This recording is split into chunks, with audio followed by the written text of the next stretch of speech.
আউযু বিল্লাহি মিনাশ শাইতানির রাজিম। বিসমিল্লাহির রহমানির রহিম। সবাইকে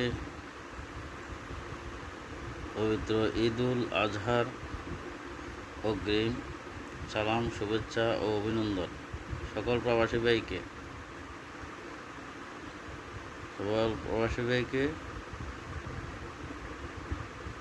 ঈদুল আজহার সালাম, শুভেচ্ছা ও অভিনন্দন।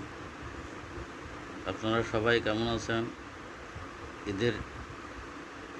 ঈদ কেমন কাটাইলেন? ঈদের আনন্দ কতটুকু উপভোগ করলেন? ইনশাআল্লাহ সবাই কী অবস্থা, কেমন আছেন খোঁজখবর জানাবেন, আর বাড়ির খোঁজখবর নেবেন। বাড়িতে সবাই কেমন আছে তাদের সাথে যোগাযোগ করবেন, খোঁজখবর নেবেন। আগামীকালকে আমাদেরও ঈদ। ইনশাআল্লাহ সবাই আমাদের জন্য দোয়া করবেন। সকল প্রবাসী ভাইদেরকে আবার সালাম, শুভেচ্ছা ও অভিনন্দন। সবাই ঈদের শুভেচ্ছা নেবেন। আল্লাহ হাফেজ। আসসালামু আলাইকুম ওয়া রাহমাতুল্লাহি ওয়া বারাকাতুহু।